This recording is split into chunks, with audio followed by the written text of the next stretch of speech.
Assalamualaikum warahmatullahi wabarakatuh. Berjumpa lagi dengan saya Siva Shihab dalam perkuliahan anatomi fisiologi.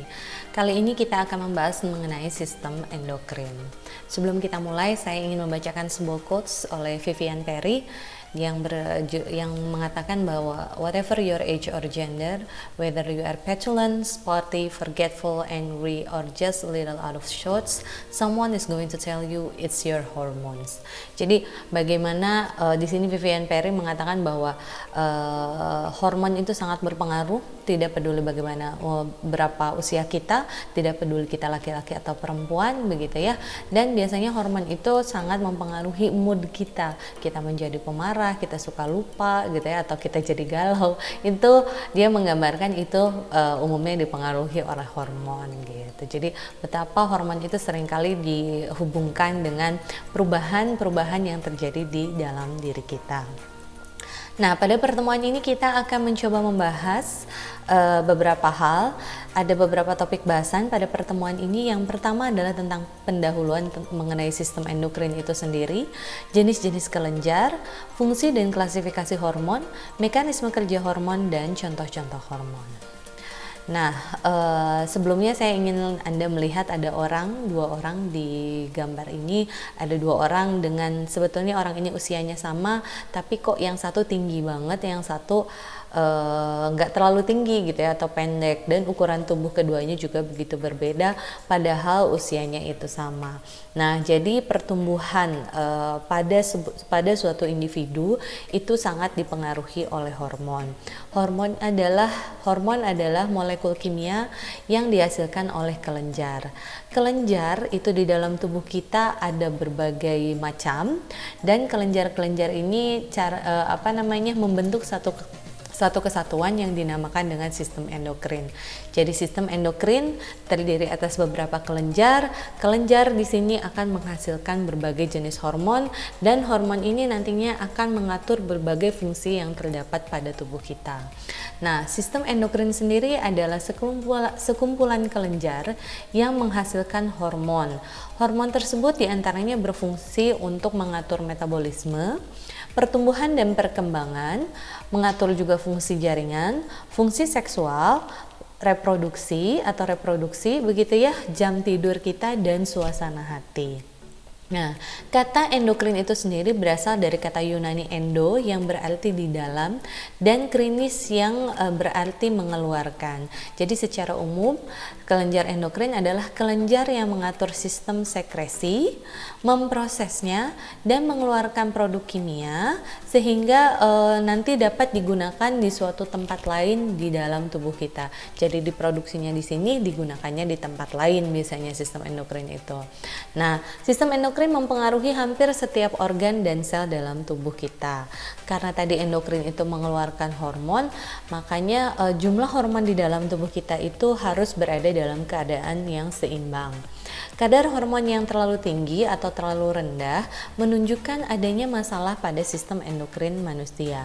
Penyakit hormon juga dapat terjadi jika tubuh kita itu tidak bisa merespon hormon dengan cara yang tepat.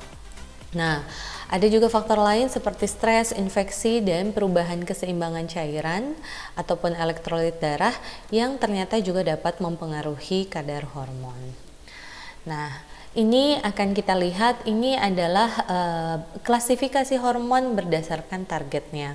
Jadi kan tadi hormon itu dihasilkan oleh kelenjar. Kelenjar sendiri gitu ya, organ kelenjar di dalam tubuh kita itu dapat dikategorikan menjadi 3. Kelenjar itu sendiri bisa dikategorikan menjadi 3. Pengkategoriannya dilakukan berdasarkan jalur pelepasan hormon menuju target. Jadi berdasarkan targetnya.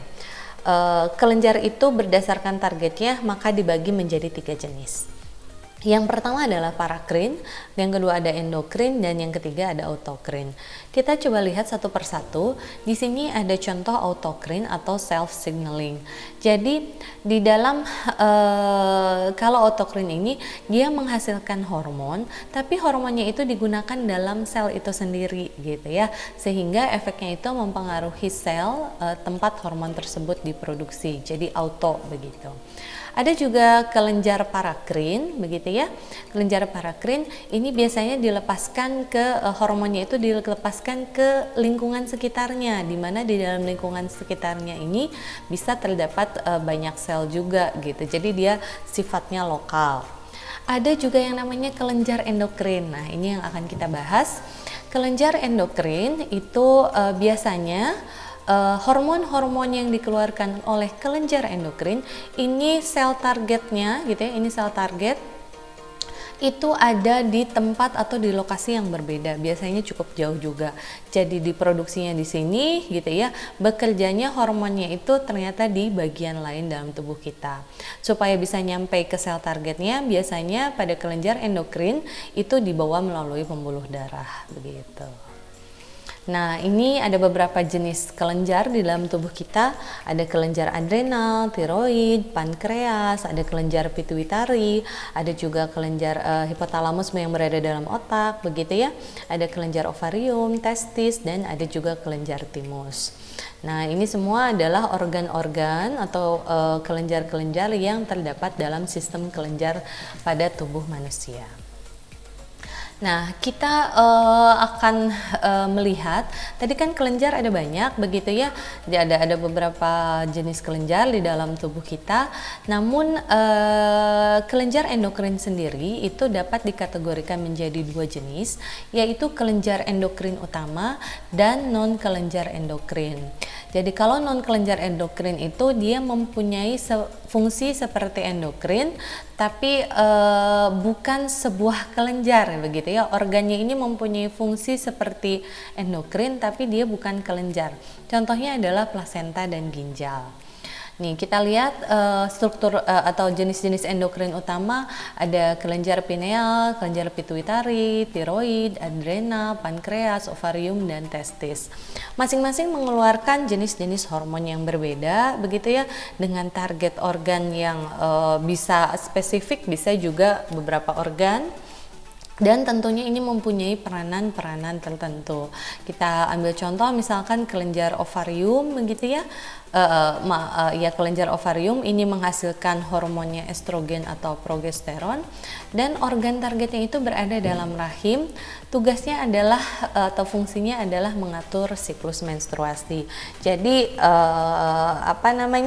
ovarium itu kan sebenarnya letaknya cukup jauh ya kalau untuk ukuran sel dibandingkan dengan rahimnya itu sendiri kan letaknya cukup jauh. Ini ovarium itu ada dua, di kiri dan di kanan dekat panggul, rahimnya itu ada di tengah begitu. Itu sebenarnya cukup jauh juga. Jadi kelenjar endokrin itu biasanya sel targetnya itu cukup jauh. Nah, kalau kita lihat hormon itu sendiri apa sih? Jadi hormon adalah sebuah molekul yang mengatur berbagai proses kehidupan di dalam tubuh kita, dan hormon sendiri adalah bahan kimia gitu ya. Bahan kimia yang disekresikan atau dikeluarkan ke dalam cairan tubuh oleh satu sel atau oleh sekelompok sel dan dapat mempengaruhi pengaturan fisiologis sel-sel tubuh lain. Nah, jadi hormon itu adalah sebetulnya zat kimia gitu. Tubuh kita itu banyak menghasilkan zat kimia, dan zat kimia itu yang dikenali oleh sel-sel di dalam tubuh kita. Nah, sifat-sifat hormon sendiri antara lain dia aktif dalam jumlah kecil. Biasanya hormon itu satuannya sekitar dalam satuan miligram begitu ya. Ada yang bekerja secara lokal, ada juga yang bekerja secara general. Artinya hanya ada yang spesifik, ada juga yang dia broad range. Artinya dia bisa digunakan untuk berbagai kebutuhan. Seperti contohnya tiroksin, karena dia adalah hormon yang mengatur pertumbuhan. Tentunya kalau kita sedang dalam proses pertumbuhan, itu tidak hanya yang tumbuh itu kan seluruh badan kita ya gitu ya, nggak mungkin hanya tangan saja atau kepala saja. Ketika Anda bertumbuh dewasa, bertumbuh menjadi besar, itu yang membelah sel gitu ya, atau yang bertambah besar adalah seluruh bagian tubuh. Nah, hormon juga mempunyai sifat yang cukup unik, yaitu dia lokasinya itu biasanya jauh dari tempat produksinya atau jauh dari kelenjarnya. Nah, dalam sirkulasi darah, hormon ini banyak terikat oleh protein plasma sehingga dia tidak aktif, dan hormon akan aktif bila bebas dari ikatan protein. Jadi hormon, misalkan ini kelenjar, ini hormonnya gitu ya, jalan-jalan. Hormon itu dilepaskan ke dalam saluran darah atau dalam sistem peredaran darah. Ketika berada dalam sistem peredaran darah, hormon ini akan mencari sel targetnya. Bagaimana dia ketika ada di dalam darah itu tentunya dia tidak aktif gitu ya. Ketika dia sudah menemukan sel targetnya, dia menjadi aktif. Yang menentukan kapan dia aktif atau tidak ini pada umumnya dipengaruhi oleh adanya protein. Nah, ini beberapa di antara fungsi hormon begitu ya, ada yang menstimulasi, di antaranya ada menstimulasi urutan perkembangan, jadi dari bayi, anak-anak, remaja, dewasa sampai lansia begitu ya. Fungsi hormon yang lain adalah untuk mengkoordinasi dan memelihara sistem reproduksi, memelihara lingkungan internal yang optimal, merangsang pertumbuhan jaringan, mengatur metabolisme, oksidasi, dan meningkatkan absorpsi glukosa pada usus, serta mempengaruhi metabolisme lemak, protein, mikronutrien, dan air. Jadi banyak sekali fungsi hormon di dalam tubuh kita, sehingga saking besarnya itu seringkali dikatakan bahwa hormon itu yang memperbudak manusia gitu ya. Kapan kita tidur, kapan kita lapar, itu banyak sekali dipengaruhi oleh hormon. Nanti kita coba lihat ya beberapa contoh dari hormon itu sendiri, peranan hormon itu sendiri dalam tubuh manusia. Sekarang ketika kita tahu efeknya begitu dahsyat, sebenarnya cara kerja hormon itu seperti apa sih?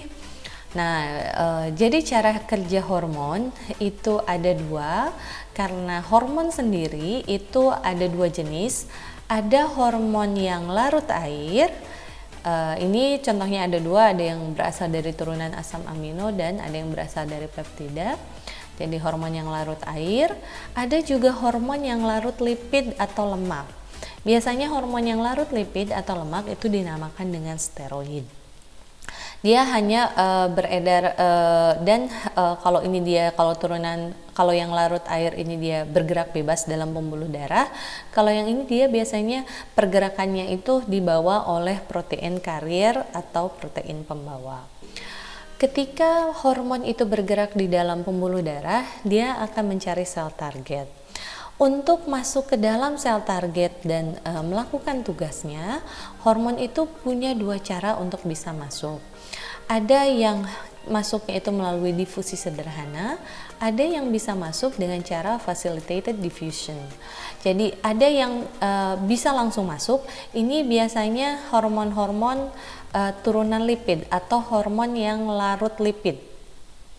Saya ulangi, hormon larut lipid atau hormon steroid ini untuk bisa bekerja dalam tubuh kita, itu dia bisa langsung masuk. Hormon yang dia sifatnya larut air, untuk bisa masuk ke dalam sel biasanya dia butuh bantuan sebuah protein, ini biasanya protein reseptor begitu ya, supaya supaya hormon ini bisa masuk ke dalam sel, dia membutuhkan sebuah sebuah perantara gitu ya, sehingga dinamakan cara masuknya itu adalah facilitated diffusion. Jadi dia difasilitasi dengan bantuan protein lain. Nah, ini adalah mekanisme kerja hormon larut dalam air atau hormon non-steroid, tadi hormon larut air. Jadi bagaimana sih dia bisa masuk? Ini adalah bagian luar sel, ini bagian membran sel, dan ini bagian dalam sel. Untuk hormon yang larut air atau non-steroid hormon begitu ya, ketika mau masuk ke dalam sel, ini dia harus berikatan dengan yang namanya protein reseptor. Hormon, saya ulangi, hormon larut air untuk bisa masuk ke dalam sel, dia harus berikatan dengan protein reseptor. Setelah dia berikatan dengan reseptor, begitu ya, ini akan terbentuk kompleks atau sebuah kumpulan gitu ya, kompleks yang dinamakan kompleks hormon reseptor. Ketika sudah terbentuk kompleks seperti ini ternyata akan mengaktifasi atau mengaktifkan enzim lain di dalam sel.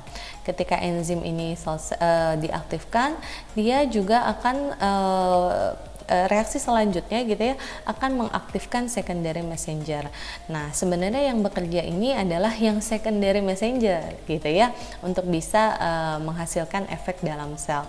Tapi secondary messenger ini tidak akan bisa aktif gitu ya jika proses kesininya itu nggak ada gitu, jika selnya itu tidak bisa mengenali hormon. Jadi pada umumnya kerja hormon non-steroid itu dia bersifat sekuensial atau bersifat berurutan begitu. Nah, kita lihat untuk jenis hormon yang larut lemak atau hormon steroid. Nah, karena sifatnya yang larut dalam lemak, ini saluran darah, ini hormon, maka dia bisa langsung masuk ke dalam sel dengan cara berdifusi gitu ya. Jadi dia langsung difusi, ini si hormonnya masuk ke dalam sel, masuk ke dalam membran plasma. Kemudian di dalam sel dia akan berikatan dengan reseptor pada sitoplasma. Nah, kalau tadi yang larut air itu dia protein reseptornya itu berada di bagian membran begitu ya. Kalau di sini dia berada di dalam sitoplasma sel. Sama akan membentuk kompleks hormon reseptor gitu ya. Kompleks hormon reseptor ini yang kemudian akan masuk ke dalam inti sel dan mengatur transkripsi gen dan mengatur ekspresi gen, sehingga nanti akan dihasilkan protein-protein yang mengatur beberapa fungsi dalam tubuh kita. Oke, kita akan coba lihat ilustrasi lah ya bagaimana sih sebenarnya hormon itu bekerja dan bagaimana peranan hormon ini dalam hidup kita. Oke, kita lihat.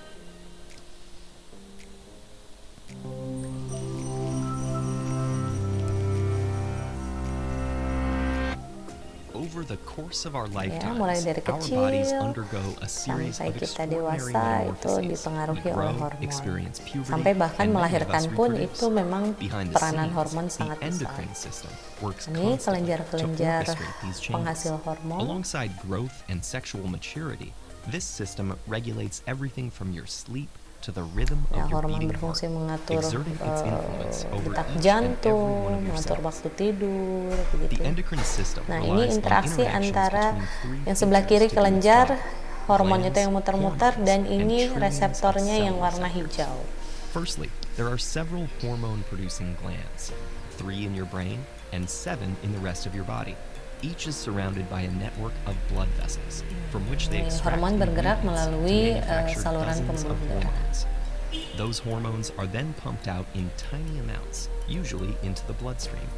From there, each hormone needs to locate a set of target Nah, cells ini yang namanya in order to reseptor, bring about a specific yang change. bulat-bulat ini yang gerak-gerak To namanya find its sel. Ini targets, reseptor it's itu helped ada di along bagian by luar receptors, biasanya. which are special proteins inside or Kalau dia ada on di the bagian cell's luar, surface. berarti dia Those adalah hormon receptors yang recognize larut air. specific hormones as they waft by and bind to them. When this happens, that hormone receptor Ini cara combination kerjanya, triggers a gitu ya, range of mengirimkan effects sinyal. that either increase or Sinyalnya decrease itulah yang nanti specific akan processes inside the cell to change menentukan the way that respon cell dari sel behaves. itu sendiri. By exposing millions of cells at a time to hormones in carefully regulated quantities, the endocrine system drives large-scale changes across the body. Take, for instance, Ini the pertumbuhan thyroid and the sekunder, two hormones gitu ya. it produces, triiodothyronine and thyroxine. These hormones travel to most of the body's cells, where they Growth influence how hormone, quickly those cells use Sampai energy ke and how produksi rapidly energi they juga work. ditentukan In oleh turn, adanya that hormon. regulates everything from breathing rate to heartbeat, body temperature, and Mengatur digestion. suhu, gitu ya, Hormones also mengatur have kapan some of their kita most visible selesai and memproses familiar pencernaan, effects banyak sekali during fungsinya. puberty. In men, puberty begins when the Termasuk untuk yang testes start reproduksi juga. secreting testosterone. That triggers the gradual development of the sexual organs, makes facial hair sprout, and causes the Tumbuhan voice sekunder to seperti deepen rambut and height dan to perubahan increase. suara gitu. In women, estrogen secreted from the ovaries signals the start of adulthood. It helps the body Ini pada develop, perempuan makes the hips widen, terjadi and pembesaran thickens the pinggul, womb's lining, pembentukan preparing rahim the atau body for uterus menstruation gitu. or pregnancy. Dan ketika An enduring kita misconception ketika around melakukan the endocrine reproduksi system juga kan is that semuanya there are ditentukan oleh exclusively hormon. male and female hormones. In fact, men and women have estrogen and testosterone, just in different Nah, amounts. hormon estrogen dan Both hormones play a testosteron role itu in sama pregnancy jumlahnya. as well, Ada alongside dua-duanya more than tapi 10 jumlahnya yang other berbeda. hormones that ensure the growth of the fetus, enable birth, and help the mother feed her child. Nah, Such bahkan untuk periods of proses hormonal change menyusui, are also gitu ya. associated with fluctuations in mood. That's because hormones can influence Ini the juga production of hormon diketahui certain dapat chemicals in the mempengaruhi brain, perasaan like pada serotonin. tubuh, When pada chemical levels apa shift, namanya, they may sifat cause emosional changes in dari mood tubuh as kita, well. But that's not to dari say diri that kita. hormones have unlimited power over us. They're frequently viewed as the main drivers of our behavior, Katanya making us saking slaves to their besarnya effects, pengaruh hormon especially itu during kayak puberty. kita diperbudak But oleh research hormon, shows that terutama our behavior pada is saat collectively terjadi shaped masa by a pubertas. variety of influences, including the brain and its neurotransmitters, our hormones, and various social Cenderung factors. tidak masuk The akal primary begitu function of pada the saat endocrine pubertas. system is to regulate our bodily processes, not control us. Sometimes disease, stress, and even diet can disrupt that Hormon juga regulatory dipengaruhi function, oleh faktor altering the lingkungan, quantity of stres, hormones that glands nutrisi. secrete, or changing the way that cells respond. Diabetes is one of the most common hormonal disorders, occurring when the pancreas secretes too little insulin, a hormone that manages blood sugar levels. Nah, ini And contoh hypo insulin. and hyperthyroidism occur when the thyroid gland makes too little or too much thyroid hormone. When there's too Hormon little harus thyroid seimbang, hormone, tidak boleh that terlalu results in banyak, tidak slow boleh heart juga rate, terlalu fatigue, sedikit. and depression. Intinya hormon And when there's too mengatur much bagaimana thyroid tubuh hormone, kita tetap weight berada loss, dalam keadaan sleeplessness, and setimbang, irritability. tetap berada dalam But most of the kondisi time, normal, the endocrine sehingga system manages to tidak keep mudah our bodies in a state of sakit, balance. tidak mudah And through terganggu its jika constant terjadi regulation, perubahan it lingkungan. drives the changes that ultimately Fleksibel. help us become who we are. If you want to learn more about the ins and outs of the human Oke, body, jadi start with this playlist. itu or adalah subscribe to our ilustrasi channel tentang to keep your hormon, finger on the begitu. pulse. Bagaimana hormon itu banyak sekali peranan, mulai dari dalam berbagai tahap kehidupan, baik itu laki-laki maupun perempuan, baik terhadap penampilan fisik, baik terhadap mood kita atau kondisi emosional kita, itu banyak sekali memang dipengaruhi oleh hormon. Karena kenapa? Kenapa tadi ke ini ya, ke perasaan emosional? Ternyata karena perasaan emosional kita itu kan banyak dipengaruhi oleh otak. Otak itu bekerja melalui jika ada apa namanya, rangsangan kimia gitu. Nah, rangsangan kimia ini kan memang adalah komponen utama yang dihasilkan oleh hormon gitu. Nah, kini sekarang kita akan coba lihat beberapa contoh hormon. Yang pertama adalah epinefrin, disebut juga hormon adrenalin gitu ya, karena ini memang dihasilkan oleh kelenjar adrenal. Nah, hormon ini banyak disekresikan ketika lingkungan kita itu berubah. Misalkan ada hal-hal yang menyebabkan kita marah dan takut, maka respon yang terjadi adalah jantung kita itu akan berdetak lebih cepat, kita itu akan bergetar begitu ya, karena ada kontraksi otot, tekanan darah juga lebih tinggi, dan kita lebih memetabolisme gulanya lebih cepat begitu. Nah, ini biasanya dirasakan atau diproduksi epinefrin ini pada saat kita merasa gugup, kita merasa tegang, atau misalkan kita takut pada ketinggian gitu. Jadi respon lingkungan walaupun tidak nyata tapi bisa kita rasakan, dan itu mempengaruhi tubuh kita gitu ya. Ternyata kalau kita takut kita langsung gemeteran gitu ya, atau kita langsung keringetan gitu kalau kita gugup. Itu jadi responnya tidak nyata gitu ya, responnya tidak nyata, tapi maksudnya impulsnya atau rangsangannya itu tidak nyata, tapi respon yang dilakukan oleh tubuh kita itu terasa sangat nyata. Nah, ini contoh beberapa hormon yang mempengaruhi mood atau perasaan kita begitu ya. Ini dikatakan sebagai happy chemicals karena kenapa? Jadi hormon-hormon ini adalah yang memberikan rasa bahagia, rasa percaya diri begitu ya, memberikan motivasi, kepercayaan diri, menghilangkan rasa sakit gitu ya. Bahkan ada yang namanya love hormone. Jadi ketika kita kita merasa rileks gitu ya, kita merasa bahagia, senang, ini dapat juga dipengaruhi oleh beberapa jenis hormon seperti ini. Ada serotonin, ada dopamin, ada oksitosin, dan ada juga endorfin. Nah, ini adalah ini beberapa hormon kunci yang mengatur bagaimana sih respon tubuh kita gitu, atau perasaan kita sehari-hari ketika Anda bangun tidur. Nah, ini ada beberapa hormon. Di sini ada dopamin, serotonin, oksitosin, norepinefrin, dan epinefrin. Di sini kalau kita lihat hormon dopamin itu akan banyak akan memberikan rasa anxiety, itu namanya kecemasan begitu ya, dalam jumlah yang sangat sedikit saja. Adanya hormon dopamin dalam jumlah sedikit saja ini dapat menimbulkan kecemasan. Jika hormon dopamin ini terdapat dalam jumlah tinggi di tubuh kita, ini maka dapat menyebabkan penyakit skizofrenia. Lalu kalau misalkan kita lagi bahagia nih, ternyata rasa bahagia kita itu, pada saat kita merasa bahagia itu produksi hormon serotonin itu juga sangat banyak di dalam tubuh kita gitu. Kalau kita depresi berarti bahagianya sedikit gitu ya, dopaminnya ada gitu. Nah, yang lucu adalah ketika kita merasakan cinta, jadi itu ternyata kombinasi dari berbagai jenis hormon. Ada hormon yang yang bisa menimbulkan rasa bahagia gitu ya. Ada hormon yang bisa menimbulkan rasa cemas, dan ada juga hormon yang bisa memberikan rasa cinta gitu ya, tadi yang oksitosin. Jadi makanya cinta itu rasanya nano-nano karena dia kombinasi dari berbagai jenis hormon. Nah, hormon penting yang lain adalah hormon tiroid. Nah, hormon tiroid ini adalah hormon yang terletak di bagian kerongkongan di dalam leher kita gitu ya.